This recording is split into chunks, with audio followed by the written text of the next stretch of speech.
Kaan savaş uçağının bütün sırları Suudi Arabistan'la mı paylaşılacak?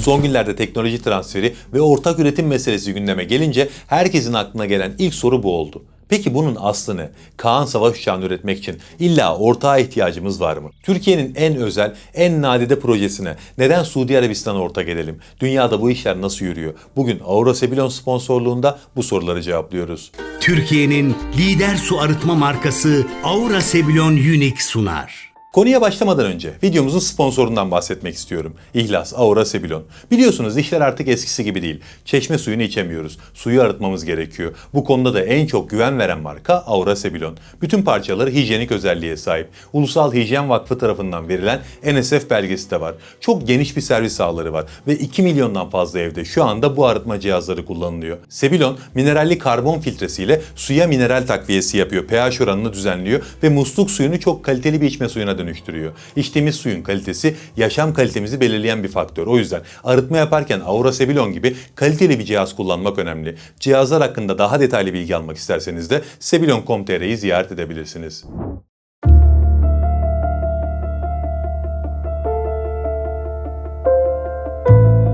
7 Ağustos'ta Mekke'de Türkiye, Pakistan ve Suudi Arabistan arasında Mekke Anlaşması imzalandı. Bu ortak savunma anlaşması elbette birçok açıdan önemli bir anlaşmaydı. Ama özellikle kolektif savunma maddesine odaklanıldı. Yani taraflardan birine yapılan saldırı diğerlerine de yapılmış sayılır maddesi. Aynı NATO'nun 5. maddesinde olduğu gibi. Daha çok bu konuşuldu çünkü insanlar anlaşmaya ilk baktığında riskleri, fırsatları, yani daha özetle söylersek aksiyonu bu maddede gördü. Pakistan-Hindistan savaşsa ne olacak? İran Suudi Arabistan'ı vursa ne olacak? Türk askeri doğrudan savaşa mı gönderilecek gibi soru işaretleri oluştuğu için öncelik herkes için bu madde oldu. Eğer böyle soru işaretleriniz varsa geçen hafta Kıyam'da bu konuyu detaylıca konuştuk. Orayı izleyebilirsiniz. Ama bundan çok daha önemli bir madde daha var. Askeri teknoloji işbirliği maddesi. Anlaşmayla askeri teknoloji işbirliği 3 ana eksen üzerine yapılandırıldı. İlk olarak tarafların sahip olduğu özgün savunma teknolojilerinin birleştirilmesi, kritik alt sistemlerin ortak üretimi ve savunma sanayi yatırımlarının karşılıklı şekilde teşvik edilmesi hedefinden bahsedebiliriz. İkinci olarak NATO'daki sisteme benzer bir mantıkla 3 ülke ordularının komuta kontrol sistemlerinin, veri bağlarının, mühimmat envanterlerinin uyumlu hale getirilmesi prensibi. Üçüncü olarak da oluşan tehditlere göre askeri istihbarat, teknoloji birikiminin aktarılması ve teknik eğitimin hızla verilmesi gibi eylemler öngörüldü. Yani aslına baktığınızda bu anlaşmanın bence en önemli kısmı kolektif savunma kısmı değildi. Dediğim gibi zaten Kıyam'da da detaylıca konuştuk bunu. Buradaki kolektif savunma maddesi başını sıkıştığı zaman yardıma gelmek zorundalar gibi bir anlama gelmiyor.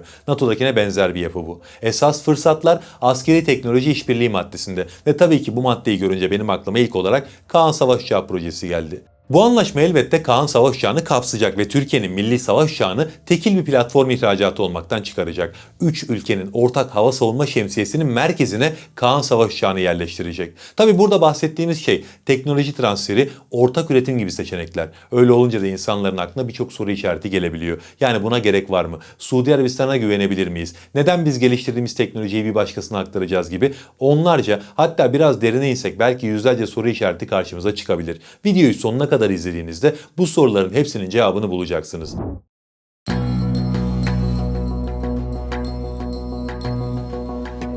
Öncelikle şunu belirtmekte fayda var. Mekke Anlaşması olmadan da farklı ülkelerle ya da hatta yine bu ülkelerle ortak üretim anlaşmaları imzalanabilirdi. Ama Mekke Anlaşması Kaan için daha net bir kurumsal güvence sunuyor. Çünkü bu anlaşmaya göre 3 ülkenin Dışişleri Bakanları, Savunma Bakanları ve Genelkurmay Başkanları bir siyasi ve askeri komite oluşturacak. Ortak üretim süreçlerini bu komite yürütecek. Yine kurulacak olan daimi genel sekreterlik savunma sanayi projelerinin bütçelendirilmesini, üretim takvimini yani kurumsal takibini yapacak. Bu çatı önemli. Çünkü Kaan gerçekten uzun soluklu, yüksek bütçeli ve çok yüksek teknoloji gerektiren bir proje. Böyle bir kurumsal yapı elbette Kaan'ın geleceği için güven verir. Ki zaten şunu da belirtmekte fayda var. Kaan projesinin Suudi Arabistan ve Pakistan'la ilişkilendirilmesini biz bu anlaşmayla birlikte ele almayacağız. Daha öncesine dayanıyor. Hatta genel olarak bakarsak Türkiye ile Suudi Arabistan arasındaki savunma sanayi ilişkileri daha öncesinde de somut adımlara şahit olmuştu. Hatta sahadaki en somut süreçten bahsedecek olsak Şubat 2026'da Suudi Arabistan'ın başkenti başkenti Riyad'da düzenlenen World Defense Show fuarını ele alabiliriz. Bu fuarda Türk savunma sanayi firmalarıyla Suud makamları arasında önemli anlaşmalar imzalandı. Mesela TUSAŞ, Gökbey helikopterinin Suudi Arabistan'da ortak üretimi, teknoloji transferi ve montaj hatlarının kurulmasını içeren bir mutabakat zaptı imzaladı. Aselsan, Suudi Silahlı Kuvvetleri'nin modernizasyonu için bir sürü alt sistem tedariğine yönelik protokoller imzaladı. Aselsan'ın İHA'lar için geliştirdiği Antidot elektronik harp podu burada tanıtıldı ve ilgi gördü. Roketsan, Suudi Arabistan'la hassas güdümlü mühimmatlar ve roket sistemlerinin ortak üretimi için anlaşmalar imzaladığını duyurdu. Yani Türk savunma sanayi ile Suudi Arabistan arasında zaten ilerleyen bir süreç vardı ve bu sürecin içerisinde hatta başrolünde Türkiye'nin milli savaş uçağı Kaan'ın da olduğu biliniyor. TUSAŞ Genel Müdürü Şubat'taki fuarda Anadolu Ajansı'na bu konuda açıklamalarda bulunmuştu. Suudi Arabistan'ın Kaan'a olan ilgisinin uzun süredir devam ettiğini ve görüşmelerin artık devletler düzeyinde en üst seviyeye taşındığını açıkladı. Adetlerle ilgili de şöyle bir şey söylemişti. 20, 50 ya da 100 adet gibi seçenekler konuşuluyor. Bu da seçilecek olan üretim modeline göre değişiklik gösterebilir. Eğer Suudi Arabistan'da nihai montaj hattı veya daha ilerisi kurulacaksa 20 taneyle bu olmaz. Rakamın çok artması gerekiyor gibi bir açıklama yapmıştı. Yani Kaan zaten Suudi Arabistan'ın ilgilendiği bir projeydi. Ama tabii burada şöyle de bir nokta var. Suudi Arabistan artık hazır alım yapmaya çok yanaşmıyor. Vizyon 2030 stratejisi çerçevesinde askeri harcamalarının en az %50'sini yerlileştirme hedefleri var. O yüzden Kaan savaş uçağını küçük miktarlarda satın almak yerine çok miktarda satın alıp projeye ortak olmak istiyorlar. Hatta 2027'nin Şubat ayında bu konuda bir anlaşma imzalanacağı da söyleniyor. Tarafların açıkladığı bir şey değil bu ama bir fısıltı şeklinde bahsedilen bir konu. Meselenin Pakistan ayağına bakarsak da Pakistan Hava Kuvvetleri envanterini modernize etmek için zaten sürekli yatırım yapıyor. Hindistan'la savaş halindeler ve Pakistan Hindistan'ı hava kuvvetleriyle bastırıyor. Bugüne kadar hep böyleydi. O yüzden Pakistan Hava Kuvvetleri'nin modern olması oldukça önemli. Ellerindeki Mirage ve F-16 Blok 30, Blok 50 uçaklarını Kaan'la değiştirmek istiyorlar. Ve 40 adetten fazla Kaan satın alıp hava kuvvetlerini 5. nesil bir savaş uçağıyla tanıştırmak istedikleri biliniyor. Ki burada şaşılacak bir şey yok. Çünkü Türkiye ile Pakistan arasında zaten güçlü bir savunma sanayi işbirliği var. Mesela ASFAD, Pakistan için Babür sınıfı olarak adlandırdıkları korvetleri inşa etti. 2018 yılında imzalandı bu anlaşma. O zaman savunma sanayi tarihinin tek kalemde gerçekleştirilen en büyük ihracat projesiydi bu.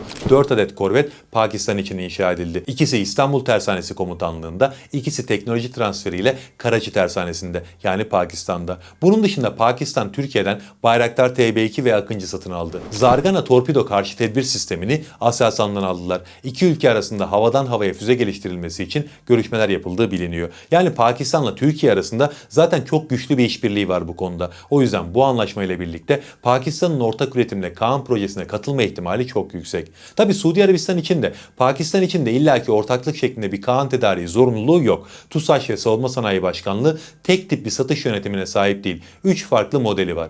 Birincisi doğrudan satış modeli. Bu modelde uçakların tamamı TUSAŞ'ın tesislerinde üretilip nihai kullanıcıya teslim ediliyor. Genelde sayıca az siparişlerde bu model kullanılacak.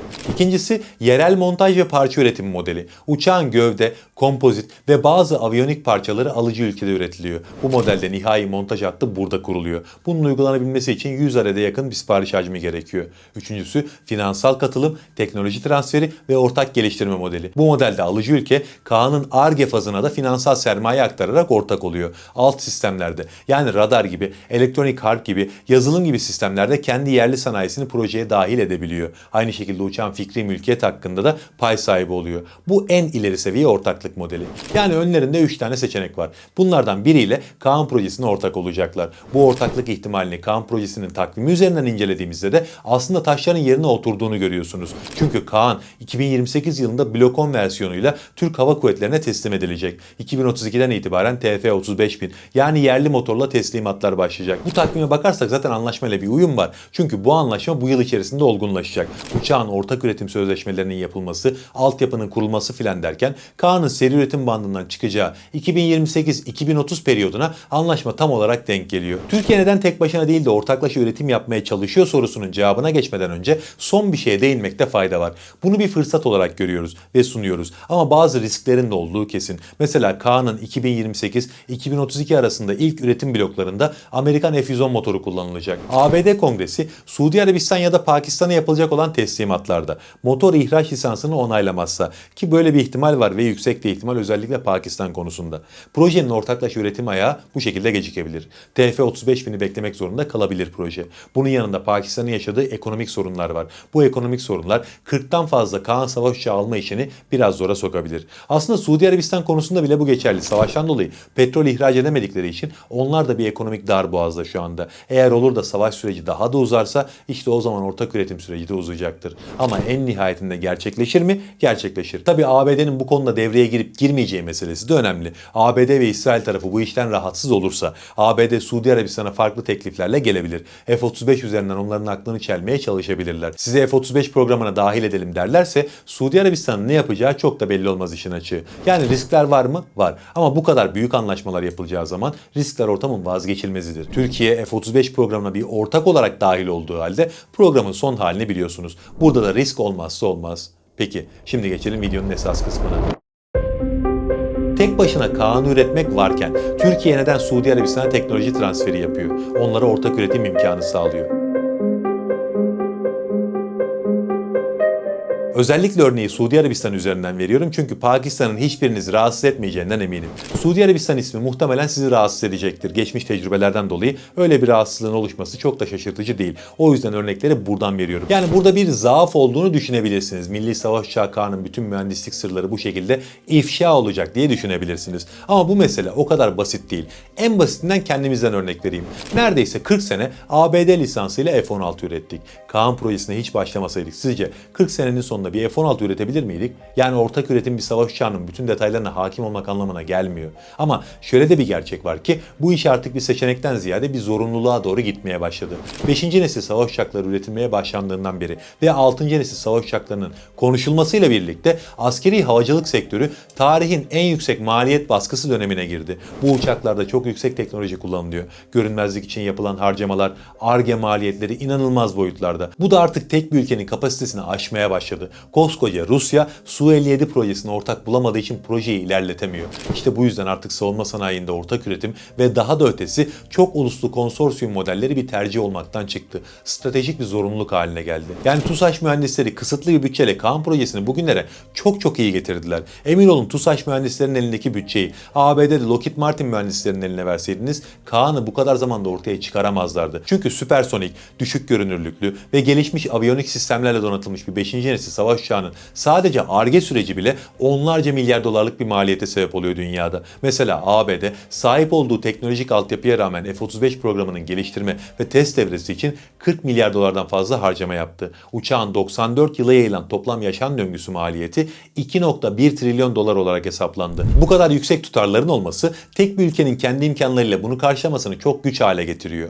Havacılık sanayinde ölçek ekonomisi her zaman önemliydi ama şu an çok daha fazla önemli. Ölçek ekonomisi nedir? En anlaşılır haliyle üretim adedi arttıkça birim maliyetin düşmesi. Bir uçağın maliyeti de işte bu başta söylediğimiz Ar-Ge harcamalarıyla birim üretim harcamalarının toplamından oluşuyor. Ar-Ge maliyeti üretilen uçak sayısına bölünüyor. Haliyle daha fazla uçak Ar-Ge maliyetinin daha fazla bölünmesi demek. Mesela F-35 üzerinden bakalım. 40 milyar dolarlık bir Ar-Ge'den bahsetmiştik. Eğer F-35 sadece 50 adet üretilseydi her uçak başına Ar-Ge payı 800 milyon dolar olacaktı. Üretim maliyetiyle birlikte bir F-35 1 milyar doları bulacaktı. Aynı F-35'in üretim sayısı 200'e çıkarıldığında Ar-Ge payı 200 milyon dolara düşüyor. 500'e çıkarıldığında 80 milyon dolara düşüyor. İşte bunu bir konsorsiyuma çevirip de 2000 adet ürettiğiniz zaman uçak başına Ar-Ge payı 20 milyon dolara düşüyor. Bakın 50 uçakta 800 milyon dolar, 2000 uçakta 20 milyon dolar. Sayıyı 2000'e çıkardığınız zaman bile Ar-Ge inanılmaz büyük ama birim maliyetini çok düşürüyor. İşte bu yüzden ABD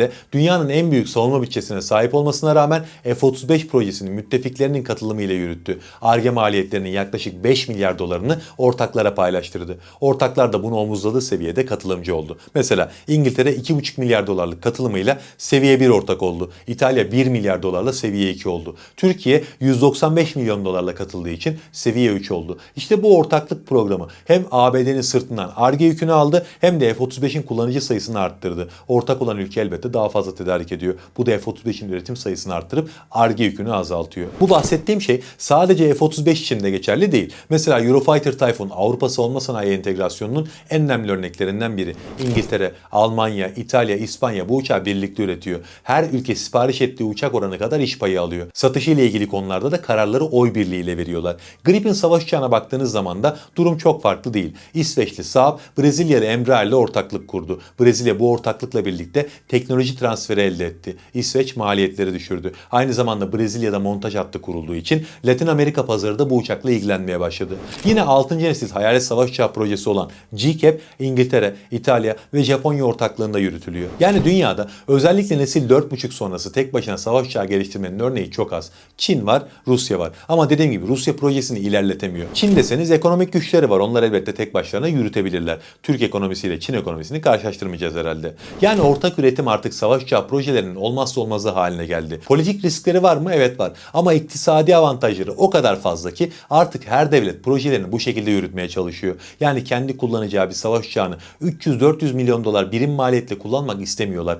O yüzden de artık ortaklar alınıyor. Bu ortaklar Kaan açısından baktığımızda şu an için Suudi Arabistan ve Pakistan. Bu ortaklık Kaan projesini dünyada pazarı domine eden sistemlerden biri haline getirecek muhtemelen. Çünkü seri üretim gücü ciddi anlamda artacak. Ve düşünün ki Kaan projesi ABD'nin uluslararası silah ticareti düzenlemelerinden bağımsız bir proje olacak. Çünkü ABD menşeli herhangi bir parça içermeyecek. Özellikle 2032'den sonra Orta Doğu'da, Asya'da, Afrika'da birçok ülke ABD'nin bu silah ticareti düzenlemelerinden dolayı istese de gelişmiş bir savaş uçağı alamıyor. İşte Kaan bu boşluğu dolduracak. Hatta bu konuda küresel pazarda benzersiz bir alternatif oluşturacak. Yani kısaca özetlemek gerekirse Mekke Anlaşması Kaan projesinde güçlü bir endüstriyel sinerji oluşturacak. Bu da şöyle bir sinerji olacak. Türkiye bu işin ana mimarı. Havacılık tasarımı, kompozit üretimi, yazılım, AESA radar teknolojisi ve sistem entegrasyonuyla projenin teknolojik lideri olmaya devam edecek. Suudi Arabistan finansal kaynak sağlayarak Ar-Ge yükünü hafifletecek ve Suudi Kraliyet Hava Kuvvetleri geniş bir alım potansiyeli olduğu için birim maliyetleri düşürecek.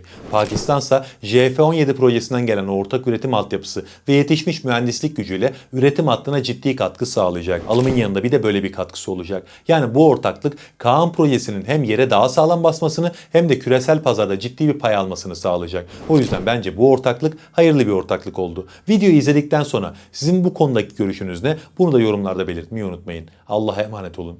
Türkiye'nin lider su arıtma markası Aura Sebilon Unique sundu.